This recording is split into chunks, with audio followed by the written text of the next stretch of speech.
Hey folks, this is Matt once again, and in a way this is sort of the final reviews of the comedies I grew up with, but also this is one of two videos that I want to do for my friend Effrey.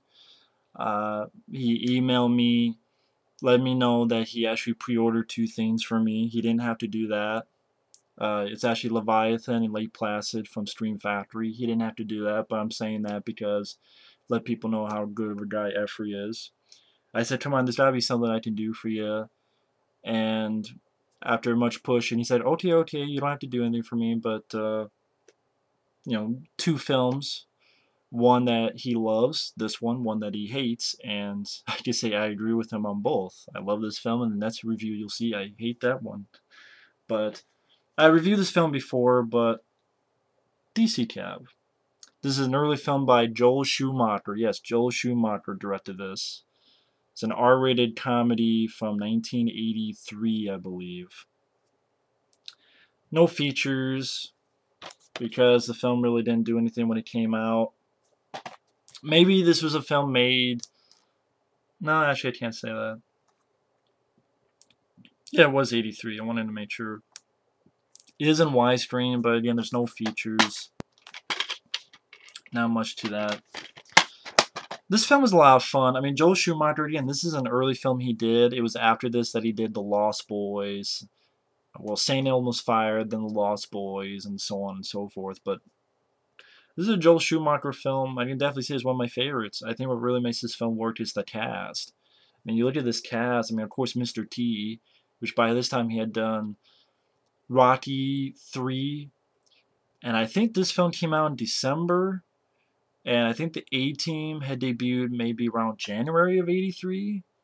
So I think there was some controversy because Mr. T was in an R-rated film. Even though he didn't do anything R-rated in the film. He didn't do anything R-rated, but he was in touch with the kids, and obviously kids couldn't see this because it was R-rated.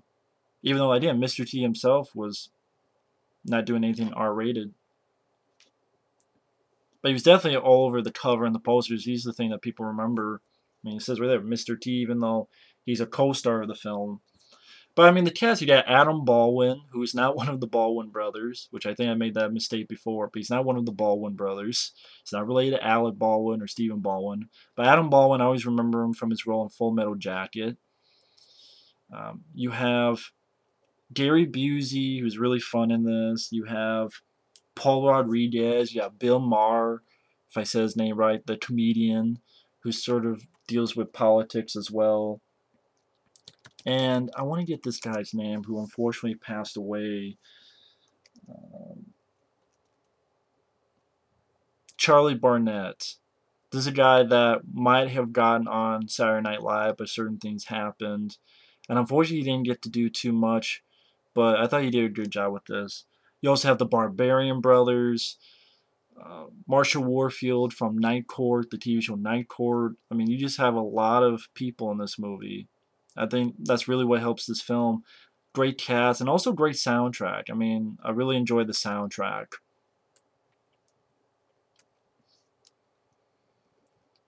You have a singer, Irene Cara, who makes an appearance in the film, called her song The Dream, or Hold On to Your Dream.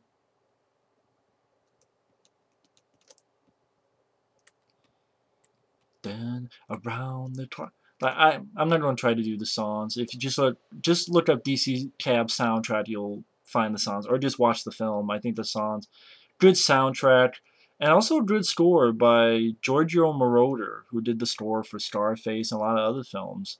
Giorgio Moroder did a really good job with the score, and again, I really think the soundtrack is a lot of fun. Definitely a fun 80s soundtrack. Some really good songs on there. And then again, like I said, the cast really makes this film work. I mean, it pretty much is these cab drivers who are losers, but then this guy comes in, Adam Baldwin, who's an upbeat guy, and one thing leads to another, and they turn themselves around and they realize they're not losers.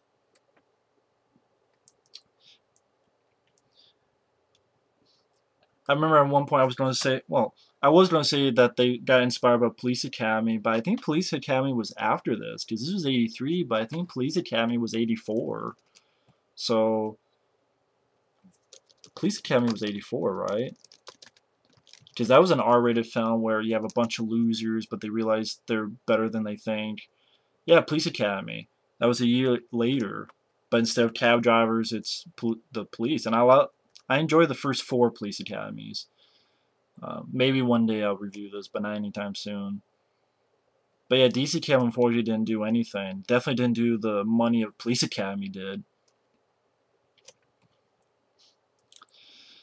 But yeah, like Adam Baldwin, like, well, the film starts off like you think it's this horror film, but that like this guy Charlie Barnett, and again, I was talking about Charlie Barnett. He's really good in the film, but he didn't get to do too many movies. He was like a comedian who would work like on outdoor shows, like in New York. He would do these outdoor shows, and sometimes this material was a bit raunchy. And unfortunately, he passed away, I believe, I think from AIDS. I believe it was AIDS that he passed away from. I could be wrong, but I believe it was AIDS that he passed away, which is too bad. I mean, I'm looking right now because I don't want to be talking out of my ass. But he died pretty early, which is too bad. 1996. Yeah, through heroin abuse. He died from complications of AIDS in 1996, which is too bad. He was 41 years old. Again, he didn't really get to do too many movies. I mean, he did like little teeny stuff, but yeah, I think he had a little recurring role on Miami Vice. But that's really it. Like, this is if anyone remembers Charlie Barnett, either his live shows outside in outdoor parks in New York or this film. But anyway, he's being chased by these guys. You think it's a horror film. They have all these masks on, but you realize it's part of a game that they play. He fakes them out, and then they all start humming Mission Impossible thing, dun, dun, dun, dun, dun, and that's where the credits roll out. And you introduce all these characters. I mean, like Adam Baldwin, he's an upbeat guy, very different. Like I remember Adam Baldwin and stuff like Full Metal Jacket and Predator 2, and he's very serious. And here, he's always smiling. He's very upbeat, completely different character that he's ever played since then. And I thought he was good as the lead. And he meets up with this guy who knew his father, played by Gail, this guy with a beard, and I thought he did a good job too. He was a likable guy, Gail. Who, there's a point in the film where Adam Baldwin standing in his place, is like, "You cold?" And he gets a fucking flamethrower and flamethrowers the damn fireplace to start it up. And then you meet all the characters. I mean, Mr. T, he's a guy who, again, Mr. T was very much, for the kids. So in this film, he's trying to get these kids away from this, drug guy pimp who has his spiffy car. He's like, it's all about the car. If I could have a good car like he does, then, like he does here with his like gold-plated, the kids will pay more attention. You have Marsha Warfield. Her character is always getting shit stolen because this robber always gets her like every day. Paul Rodriguez, he thinks he's a ladies' man, so he's trying to pick up this girl. But then he gets the guy to go out of the cab, and he's the really driver. "Where to, baby?" "Nowhere with you." He's like, "Okay." The Barbarian Brothers, they like tip over this fucking truck. Mr. T, like he gets this girl out that's trying to suck this guy, and the girl's like, "I need the bread." "They did a job at the bakery, fool." He doesn't say fool, but did a job at the bakery. Gary Busey is a lot of fun. I think this is before he really went crazy, and he's fun. I mean, he says a line like, the only thing with oral sex, I want to get the line right. The only thing wrong with oral sex? The view! Like, the way he laughs, too, it just... Derek Busey was a fucking hoot and a half in this movie to watch. And let's say Adam Baldwin wants to be a cab driver. That's why he went out to see this stays with this guy Harold, the Max Gail character. And he rides with some of them. And like Gary Busey has all these crazy conspiracy theories. And there's even a girl who shows her tits in the back. And they get stiffed off their money. So Adam Baldwin tries to go in, but he's very like, oh, can you give us the money and stuff? He gets thrown out. Gary Busey sees this. And like the woman is one of those like topless ladies that are waitresses. And they get money in her G-string. Gary Busey sneaks up and steals the G-string with all the money, and the girl runs out pissed, fully naked, seeing everything. I'm like, shit, wow. God bless the 80s, got to see everything. And just them pretty much having fun. These terrors, I just think these guys had a lot of fun. It was just weird, such a weird cast. I mean, the Barbarian Brothers, Mr. T, Paul Rodriguez, Adam Baldwin, Gary Busey, uh, and then Bill Maher. Like, if you look that guy up, this is a guy with what the hell was that show he had? He had a really God. What was that show? It was Politically Incorrect. Was that what it was? I didn't watch the show that much. Yeah, Real Time with Bill Maher, and yeah, Politically Incorrect. Just weird, like the cast. I mean, like that guy is playing a fucking like a synthesizer. Talks about the big fear, and well, the big fear is that despite all your hopes and dreams, you know, you're becoming a cab driver. I mean, the plot. I mean, it's not really much of a plot. It's pretty much these guys trying to be cab drivers, and then a little bit of a plot is there's this violin that's been missing in one of these cabs, and if you find it, you get a shitload of money. And by this time, uh, Adam Baldwin rides with Charlie Barnett's character. And Charlie Barnett's character, you can tell he's a guy who doesn't really, who had to fend for himself, and maybe he doesn't really trust other people. So he thinks that, you know, someone's always going to stiff him, someone's always going to try to get the once over on him. So he's going to try to do it first. So he tries to trick this guy who's passed out. Because this guy's like, I want to go to the airport. Man, that one airport is all across town. The guy passes out. He does like 2 feet. Oh, we're here. That'll be $50. But then Adam Baldwin, he's a guy with a good conscience. And I think Charlie Burnett gets pissed and leaves, but he comes back because he realizes there's something more to this guy. And Adam Baldwin's like, hey, I hear, you know, how do I be this second blood brother with you guys? You gotta make the run. The run? And pretty much them coasting along the train tracks. And you have this train scene where, well, how do you know a train's coming? You don't. And this fucking train's coming. Oh shit, what? And Charlie Barnett could leave, but he doesn't. Tries to help Adam Baldwin, but the train swerves because there's another track. And then Charlie Barnett, like, they're both freaked out. It's like, see, I knew the whole time. Nah, nah, nah, nah, nah, nah. And then he passes out, and they're both freaked out. See, that's what's hard about describing comedies. When you describe it, it sounds more stupid than what it is. At the same time, one of the cab drivers find the violin, so they're going to get this money, reward money for finding it. And at the same time, Adam Baldwin, he gets a robber to him, and him and Charlie Burnett are driving crazy and get the guy. And Charlie Burnett's like, I don't want the gun, I don't want the gun. Gives him the gun. All right, motherfucker. And again, Gary Busey with his fucking crazy shit. Like, should have been careful with that gun. You know, the police, they're lacing the bullets with PCP.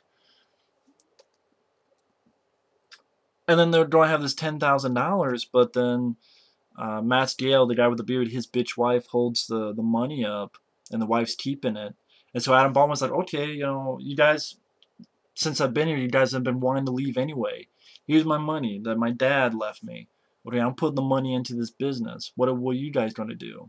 And they do, and granted, Charlie Barnett leaves, but the other guys stay, and they fix up their cabs, they get licenses to drive at the airport.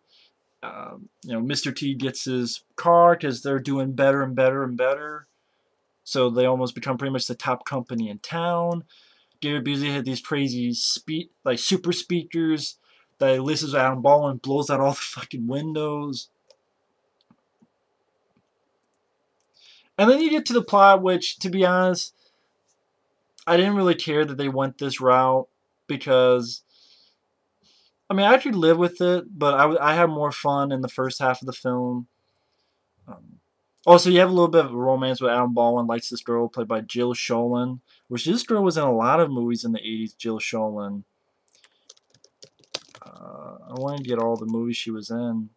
She's not in the film too much, but it's like she's been in a lot of 80s flicks.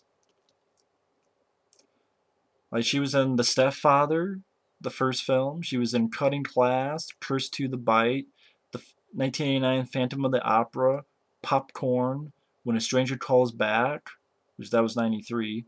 But yeah, Popcorn was 91, but Popcorn, The Stepfather, Cursed to the Bite, Cutting Class, like films I recognize, and this film included.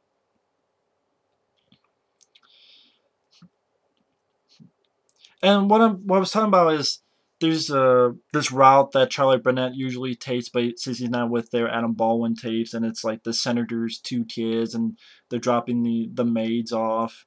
But then some kidnappers come, they take the 2 kids, and since Adam Baldwin's there, they take him. And then for some stupid reason, the police think Adam Baldwin's involved because they're stupid. And so because he had put a lot of money into getting the DC cab back up again, they shut down the cab company. And they're like, you know what? We gotta help him out. This guy was helping us out. And Charlie Barnett, which is cool for his character, he's a guy who doesn't really trust anybody, but he realizes, hey, you know, this guy would do the same for me, and we need to do something to help him out. So they go on their sort of way to trying to find Adam Baldwin, these kids. I do like the scene where Gail goes back to his house to get something and finds out that his woman is sleeping with this guy who's with another, who was always giving him shit about his cab company. And he takes this little guy out and goes, you know what your problem is? You're so short your brain is too close to your asshole. Throws him in the pool. And one of them gets word from Adam Baldwin because he's able to sneak out. And the guy like mentions he's at a farm with a windmill, and he mentioned Bruce Lee. Bruce Lee? And then Gary Busey, of course. No, you know Bruce Lee's not dead. See, they've frozen him, and they're going to thaw him out when the economy gets better. I always remember that conspiracy theory from Gary Busey in this. He's just a lot of fun in this movie. And like Mr. T has this speech about how, you know, I'm not going to give up on him. And it's an over-the-top speech, but it's meant to be on purpose. And you have some fun stuff like Mr. T is with the Barbarian Brothers. And there's like, they find a mailbox that says Bruce Lee, Leigh, and one of the Barbarian Brothers, but that says Bruce Leg. I told you fools to stay in school. And all 3 of them smash into this place where it's just like a normal family eating. And Mr. T looks like, sorry about that, and they jump back out the window. And long story short, they find the Bruce Lee was actually, it was a martial arts film being played at a drive-in. And oh shit, okay, there's a windmill and a farm nearby. I like that Gary Busey's watching, and he's stealing popcorn from a woman, and she pushes him, and he's like, what's your problem? Why are women so uptight? They got half the money and all the pussy. And so they get to the farm, and then they try to pretend they're cops. And then Matt Gale's like, what else am I supposed to do? And Gary Busey says, tell him you're Batman. You know, tell him you're Batman. Like Gary Busey, just his character seems like he's just on coke the whole time. But hopefully he wasn't really, but just his character was a lot of fun. They get the kids out, the bad guys go out and they still have Adam Baldwin. And I do like this bit, though. I do like this bit. Like, I like the little bits in between, but I do like this bit where they're all together now, trying to get Adam Baldwin. They're all joined together. So Mr. T and the others are batting the one side of the van with baseball bats. And Charlie Burnett's driving. The others are, you know, hitting baseball bats as well. Gary Busey behind hitting the van. Charlie Burnett swerves and they get Adam Baldwin out of there and they stop the bad guys. And yeah, that song is a really good song by Irene Cara, where they've got them back safely and they've gotten the kids safely, which are I think the senator's kids. So they get this parade at the end. DC Cab, DC Cab. I'm not going to sing the song by Irene Cara. You can look it up. But I thought it was a good way to end it, and they don't shortchange certain things. Like they don't shortchange the bond that, like, for example, Adam Baldwin and Charlie Burnett, because it plays footage during the end credits, and you have like Adam Baldwin and Charlie Burnett have a good moment where Adam Baldwin he slaps Adam Baldwin, but Adam Baldwin tries to slap his hands and misses. Like, you do tell like they're friends. That's why I like that they didn't just throw it under the bus. They still stick with it. Maybe a little detail, but I like that when movies do that. They don't just, oh, we develop it, we throw it away. No, we realize we developed it. Here we go. The film, it's hard to review comedies as to why you think it's funny, but I think the film works. Has a good soundtrack. I think Joel Schumacher did a good job directing it. The cast is very fun. I mean, come on. Adam Baldwin, Mr. T, Paul Rodriguez, Bill Maher, the Barbarian Brothers, Gary Busey was a lot of fun. Likeable cast of characters. It's R-rated, so they don't shortchange on that stuff. The hijinks they get into, and just an entertaining film, entertaining movie. I think Joel Schumacher, yeah, he even did the screenplay. Giorgio Moroder did a good job with the music. Actually, Peter Gruber and John Peters produced it. Wow. Executive producers. I think they helped produce Batman later on. Weirdly enough, Joel Schumacher would go on to do 2 Batman films. And Peter Gruber and John Peters, I know they produced at least the first Batman, 1989. But this is a film I would like someone to talk to Joel Schumacher about, like what his thoughts are and what, about the film.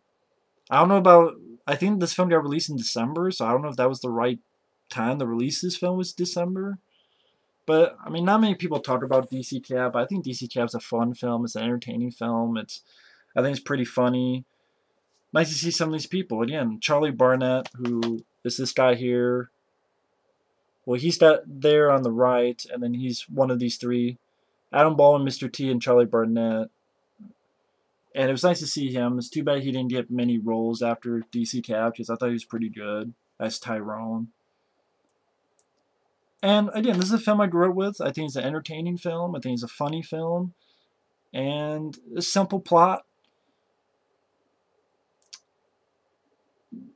Didn't feel long at all. And good soundtrack. What more can I say? I think it's a good 80s movie. So anyway, that's my review on DC Cab. And stay tuned for another review or rant on a film that I know my friend hates and I saw with him actually and hated as well. And you'll see that next. So thanks for watching, take care, and we'll see you in a bit.